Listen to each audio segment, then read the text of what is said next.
jackals. So I've seen them from this clearing here all the way through to Sydney's waterhole. Good spot to start checking. And of course, this is quite a common territorial march for both Karula and Shadow. This is the boundary between their territories.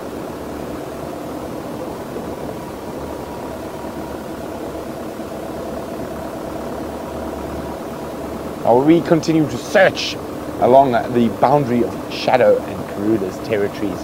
And let's go see a large pachyderm with James.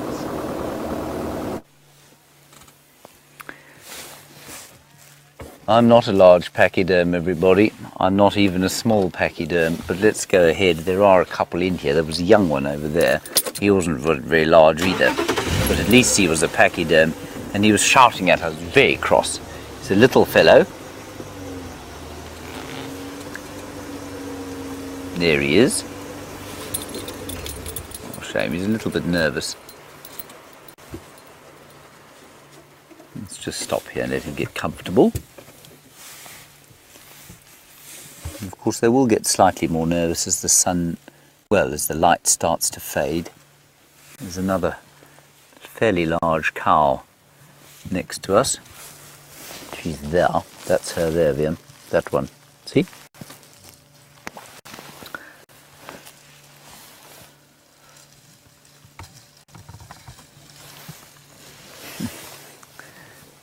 And this little guy, he's a bit nervous, but he's also quite entertained, you see.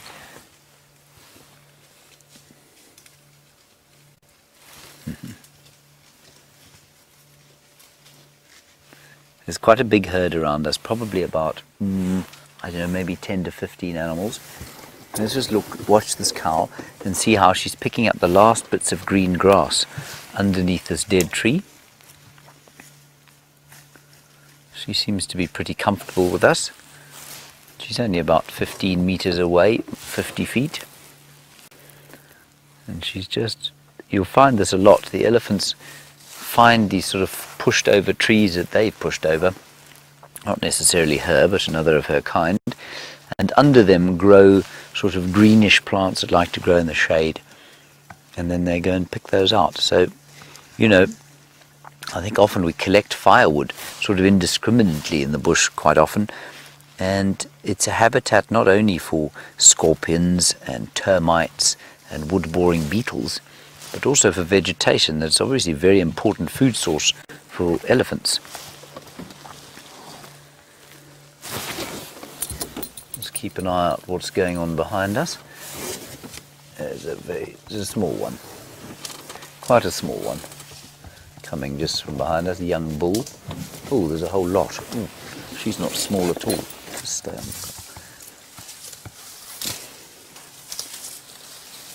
That's wonderful. There's a big cow. Quite possibly the matriarch. She's much bigger than the cow in front of us. And she just came walking past us. No problem at all. Didn't react. Taking her little baby off wherever they're going. And possibly another youngster from a previous birth. She doesn't look in that picture that she's bigger than the cow in front of us, but she is. She's probably about, well, maybe a sixth the size again. Look at that. That's fascinating. So she broke off the top of that stick, rejected the leaves completely. Now she's eating the bark and the wood. She didn't want the leaves there at all. I think that there's a massive, massive amount that we don't understand about the awareness that these animals have of their own nutrition, even if it's subconscious awareness. And so they select for specific pieces of plants. I also don't think we understand exactly how much tannin and the variation in tannin that the leaves have. I've seen elephants eating this tree often. It's a variable bush willow, I think. And I've seen them eating the leaves, and she's rejected those leaves out of hand. Or out of trunk. Oh, I love these questions. Sandy in Missouri You say, do animals ever get diabetes or allergies in the same way that humans do? No, they don't, for very good reasons. Allergies, yes, maybe. Diabetes, absolutely not. Diabetes is a lifestyle disease. It is called, well, it can be genetic if you have type 1 diabetes, but that's far rarer than type 2 diabetes. And type 2 diabetes is a lifestyle disease brought upon by our absolutely appalling eating habits as human beings. We don't eat what we evolved to eat. We eat far too much sugar, as many people know. Animals don't. This elephant eats precisely what it evolved to eat. It eats the vegetation it was supposed to. It evolved to eat. It eats, it eats and drinks the water that it was supposed to. Our human ancestors ate probably a bit of fat, quite a lot of fruit, many roots and that sort of thing, and they drank water. We drink Coca-Cola and coffee and booze and various other things. And basically, eventually, our pancreases, which are the organs that produce the insulin that help us to digest sugar, well, they go into rebellion, and that's when you get type 2 diabetes. The animals out here don't ever have that problem.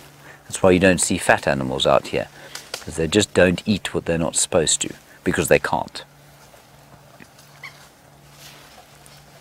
And allergies, I think you'll find, to a large extent, are brought on by similar things. So we eat things that our bodies just are not designed to eat, and that makes us allergic. Isn't that interesting? I find it fascinating.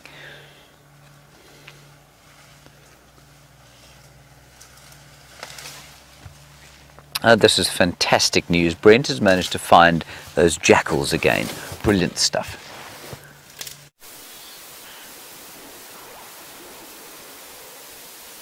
Here we go, one of the little side-striped jackal. Oh, and impala are quite full of nonsense at the moment because of the rut. So this jackal's lifted up and he's got his ears facing out. I do hear some alarm calls.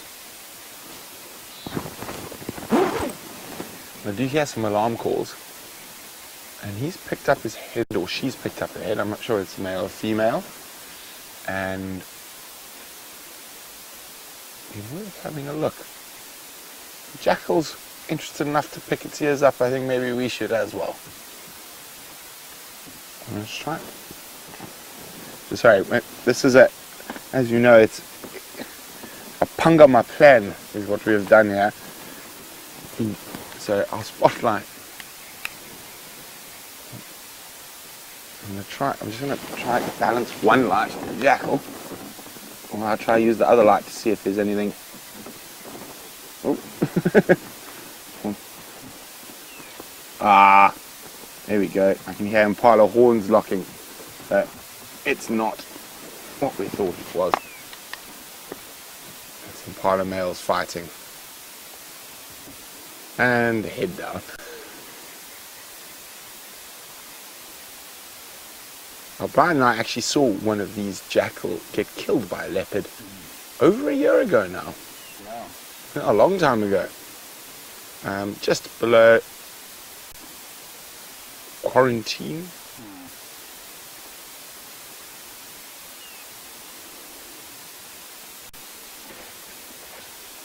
You see them there? Behind those impala that are going really at it. Just behind the jackal. Wow, this is quite a serious fight.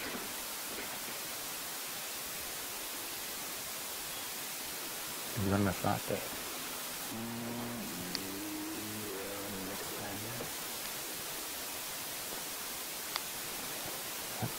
It's quite an impressive... Oh, off they go into the bush. Our beard says, what a cute doggy. Well, they are related to doggies, but not doggies at all. Dogs are pack animals. Jackals prefer to live in pairs.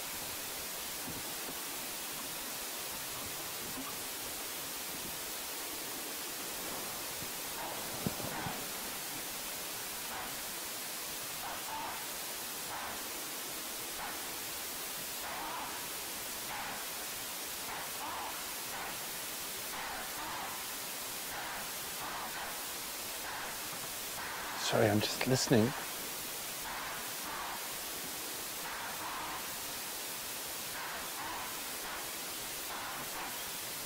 Just trying to figure out what that snorting from the impala means. Trying to watch the other impalas. They don't normally snort like that during the rutting. They normally have that afterwards.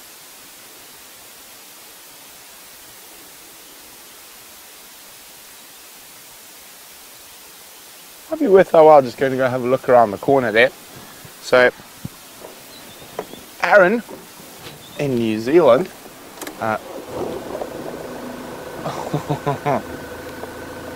decided to stand up.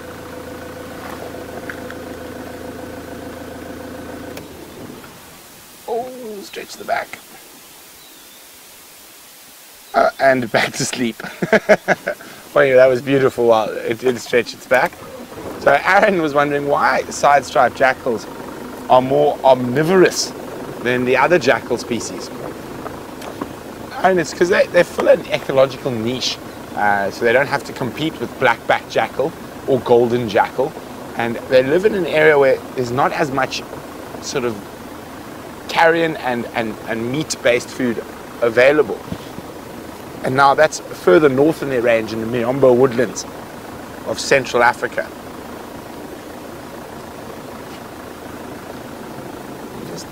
That's where all the snorting and whatnot and cavorting was coming from.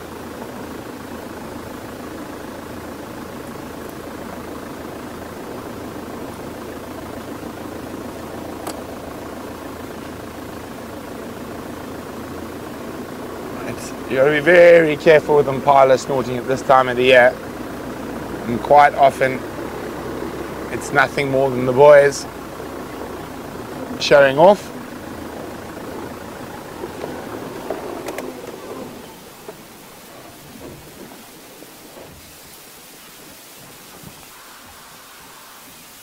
And I think that's what it was.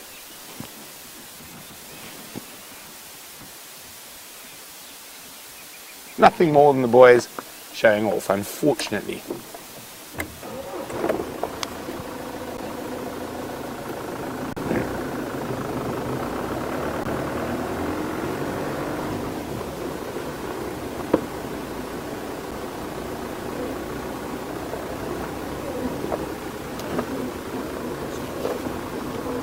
I caught myself there before I said it. D says, I can't believe that's impala we can hear. It's so unusual.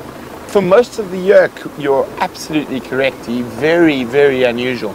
But over the rutting season, the mating season, that is probably the most common noise you hear out in the bush. Constant chasing each other up and down and around. I'm trying to figure out which one. I want to swap those around then, I think.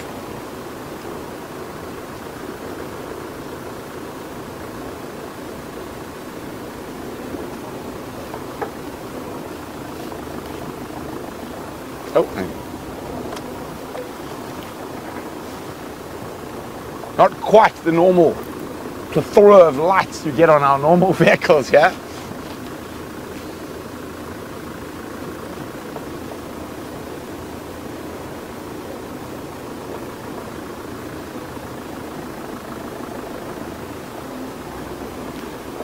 We're going to do a quick loop around this northwestern corner, and while we do that, let's go see what James is up to.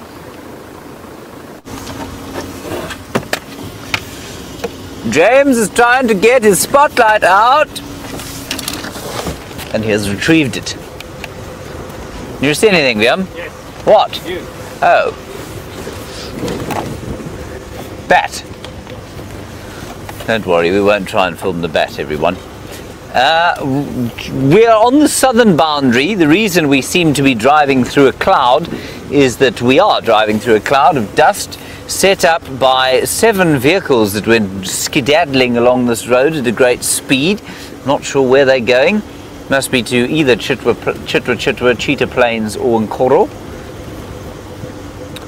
But they weren't game drive cars. So we're just going to ease our way along here, and the reason we're easing our way along here was hoping perhaps to see a sighting of Karula coming back towards Djuma, which is to the left-hand side of your screen. But given that a greater number of cars have passed down this road than the ring road during rush hour in London, I think the chances of seeing her tracks are, well, negligible at best.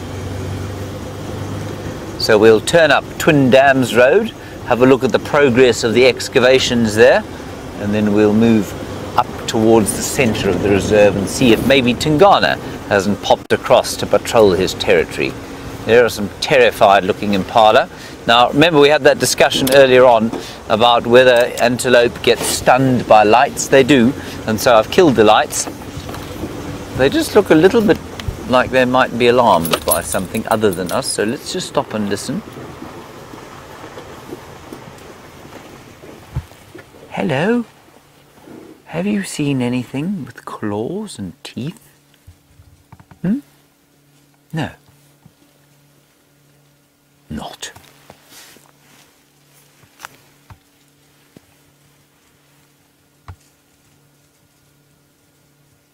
Just listen to their footfalls, soft hoof falls through the dry leaf litter.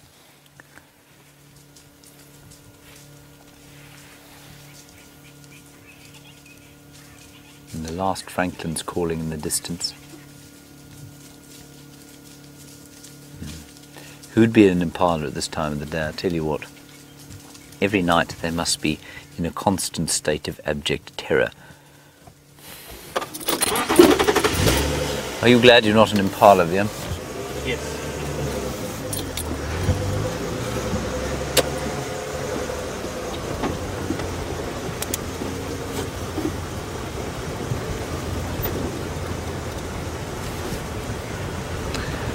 Valerie, the other day we had a question. I think I didn't make myself clear. The other day we had a question about whether or not an animal would go back to it. Somebody had heard a legend that if a mammal or some kind of animal was to smell human being on their baby, they would reject it and it would die. And I said I didn't think that that was necessarily true. It might be possible for some animals. And then I said it is definitely, I've heard that with birds, if you touch a bird's nest or an egg or a chick, then the parents will abandon the chick or the egg. And I said I don't think that that's true, because there are plenty of examples where certainly bird conservationists will go into a nest and retrieve one of the babies that would be rejected anyway. So perhaps a black eagle chick or a ground hornbill chick. And so, Valerie, just to clear it up, I don't think that birds do that by default at all. I think it's kind of been told to kids to make them stop robbing nests. That said, are there any animals that would reject their youngsters on the basis of a human scent? I don't know for sure, Valerie. I think it's possible, but not always. Well, a track. Liam spotted a track. Oh, there we go. I see what you see. Hyena? Lion? It's hyena. Liam is a genius tracker, of course. I believe him completely. Right, well, here is Twin Mines. Good grief. We don't want to fall in there, do we, Liam? Right, well, it's a fairly large excavation. This Twin Dams is going to hold a very large pod of hippo, or a hell of a lot of dust, depending on whether we have a wet season or not. You could easily put a whale in there. You could find enough salt. So Valerie, I'm going to say no. I don't think that there are any animals that will by default, leave their babies if they smell of human being. Right, we're on Twin Dams now. I'm just quickly going to turn the radio up so I can hear what's going on. Let's just have a quick look, if you don't mind, while we have this camera with its super zoom. Can we have a look at the moon? Super zoom it. The waxing moon, everybody. Oh, look at that. It's so amazing. Look at that. You can see the craters. And it's a little bit shaky because we're at full zoom, and I'm now sitting very still, trying not to breathe. Because if we move around, then the picture jumps around. So that's the waxing moon. Very pretty. Wonderful time of the day, this. Right, Vimpy. On we go. Oh, hang on a second. I need to clear something up. The other day, I'm going to go into a clearing here quickly before I clear it up. I got all tongue-tied trying to explain about the movement of the Earth and the Moon. And Judy H. said, no, the Moon doesn't actually turn, and then I agreed with her, and now I have to disagree with her again. So I'm just going to go with this discussion again. So while Viam shows you the Moon, I'm going to get myself into a position to show you what I mean. So there, obviously, is the Moon. Vimpy, do you have a torch with you? Yes. Can you give it to me, please? Viam is just going to get the torch. Right.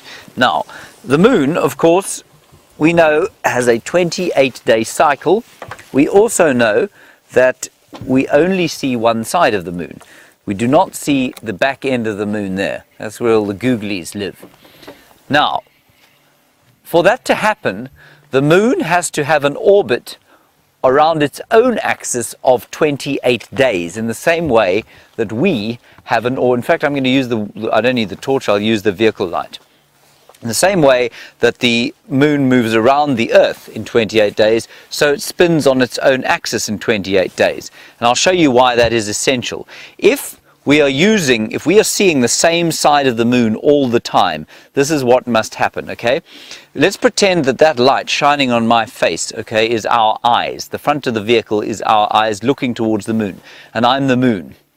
If you are only going to see this side of my face, right, as you are now, and I've come 90 degrees around now, can you see how I've turned?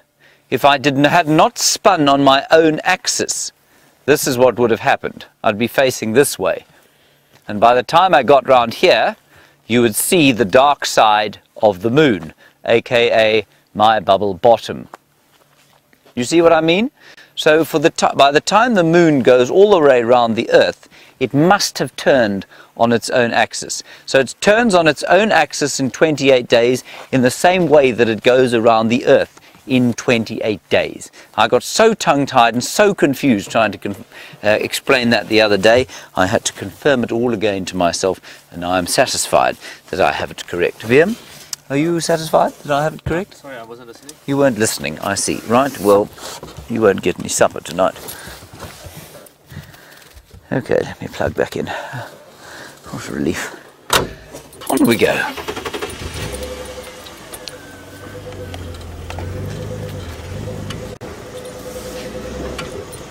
Sorry, I wasn't listening, he says. Yes?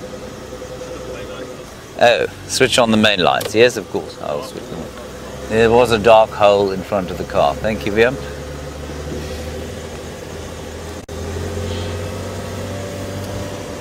See what we can find as we go into the drainage line. This is the lowest point on Djuma, which means it's the coldest point on Djuma.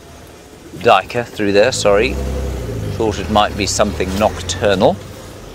It won't. So much like the impala and the kudu and the nyala and all of those sorts of animals will become stunned by the light, so will the diker, so we avoid shining on him. Now, while I'm driving along, I know Brent mentioned this, but I'm just going to mention it again. Tomorrow morning, we have a very early start. We're going to be doing a special broadcast for Hayden Turner to the Taronga Zoo and the Dubu Zoo in Australia, and we're going to be talking to them during their lunchtime. Now their lunchtime for us, Gulp, is at 04:30 our time, so goodness knows what time of the night that is going to be in the United States, but it will be at a time that's actually probably more convenient for many of you to watch. It'll be probably round about 9 o'clock in the evening or 10 o'clock. Whoa, pearl-spotted owl. It's not a pearl-spotted owl, it's a barred owl. Look at that. I know the tree's in the way, everyone, but I'm not going to move. That is fantastic. It's the same size as a pearl-spotted owl, maybe slightly bigger. Wow.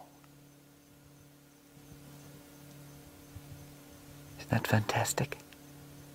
It's only about, what should we say, about maybe 8 inches tall? Maybe 6 inches tall, actually. Tiny little bird. And look, you can even see it's what we call zygodactyl feet. 2 claws to the back, 2 claws to the front. Look at that. So most birds or passerine birds are 3 front and 1 back. I'll tell you what I'll try and do. Let me just push the clutch in and see if we don't go back a little. No. I'm not going to start the engine. Let's just enjoy the sighting. Isn't that lovely? He nearly flew straight into the car. And I'd have catched him. Oh, didn't like that. I'll catch you. And catch me, yes. They always look so cross. Fantastic. Fantastic sighting. You don't see these things often, I must say.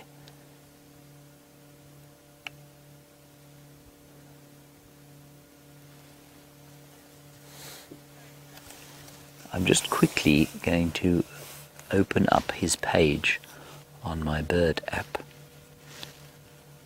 Bim, what's that grinding noise from the back of the car? Probably something catching fire. Okay, well, as long as it's nothing serious. Let me just quickly find him for you. And I want to just check what he eats, because I'm pretty sure I've got it right. Yes, it's rodents, largely. And I'm also going to play his call for you, because it's such a nice call. Right, are you listening, everybody? Here he goes.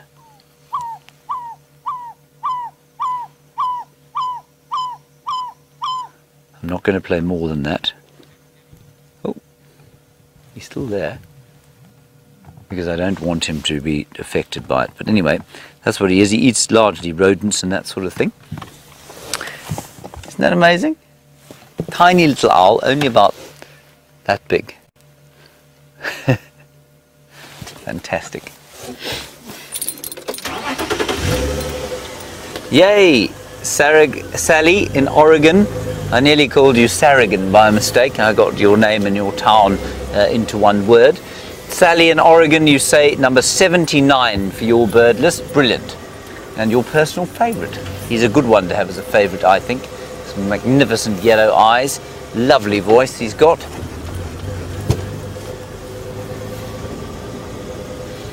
Right, let's head across to Brent and get an update from him. I'm going to continue up Twin Dams.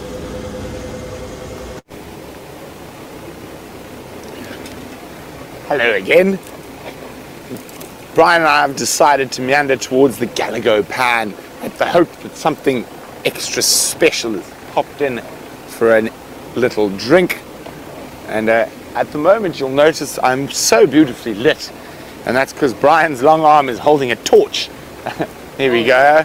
So Brian's testing his arm strength so you can see my face. I'm trying not to drive off the road. So as you get so used to having all those lights, and I feel like I'm driving in the dark almost. We good?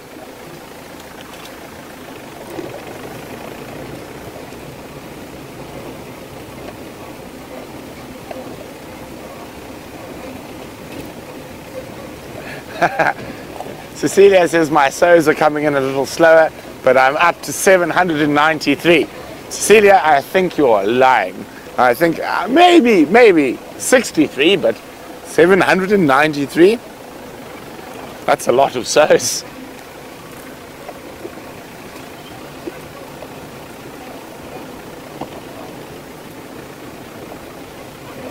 We're about to arrive at the pan. What is out here? Could there be a buffalo? An inyala? Brian thinks there's going to be a leopard drinking. I hope Brian is right.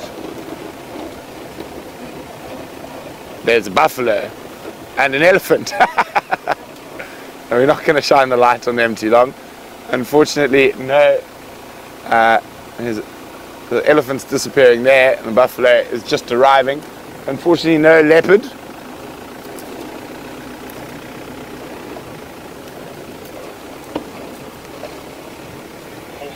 Where you are now. Okay, so we're going to check towards the other pan. Yeah, there's a guy around here. Look at this side. So check this one here. Oh, it's chilly at the bottom of these little river systems at the moment.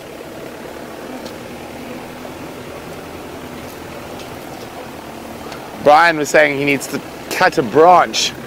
So every time I say so, he's just going to hit me on the back of the head. I nearly did it again. Well, when I first sort of started presenting malarkey, I used to all the time. And I managed to beat the so we will beat the so as well. I think the ums are more difficult to beat than the so. See, the reason I have 793 so's is because Cecilia is counting in dog years. So that probably means I've had 9.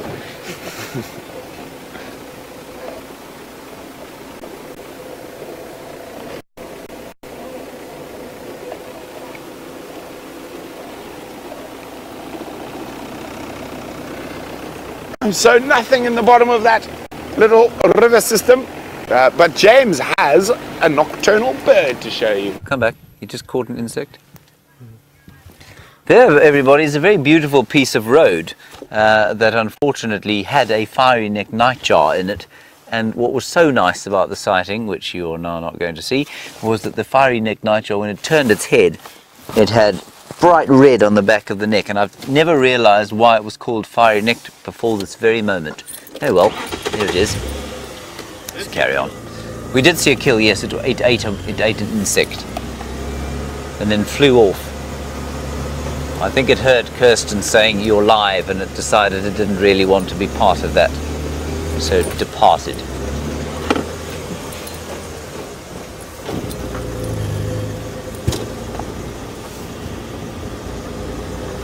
Yes, and at least we had the owl, I suppose. That's a good point. Not too cold just yet, and I'm amazed. We've had a very mild winter, but I did read today that there's a cold front lashing the Cape at the moment. The Cape is normally lashed by some form of foul weather, but today a vicious cold front coming through, which will probably reach us by the end of tomorrow. We'll probably just get the tail end of it. It might get a little bit cloudy here, but I don't think it's going to rain. Bush baby in here. I just saw it jump. There it is. Oh, you can't see it, can you, Vim? It's just in there. That's it. There he is. Little bush baby. I'm going to, hang on a second, turn this light. There we go. So go back a bit. Try. You try and go back a bit. It's just so nice with the super zoom camera, everybody.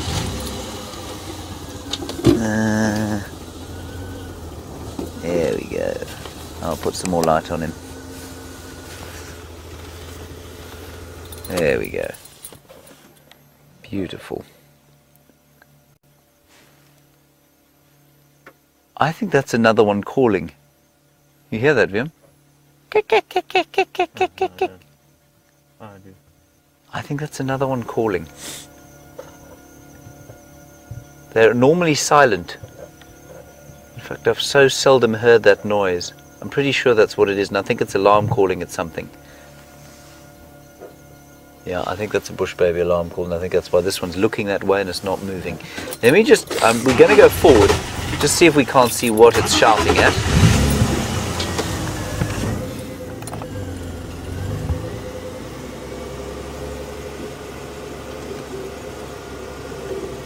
It was just calling inside here somewhere, I think. There. I can actually see it. But you're not going to see it. It's too far away. I can just see it's there. There, you can just see the light there. You see his eyes? That's what's alarm calling.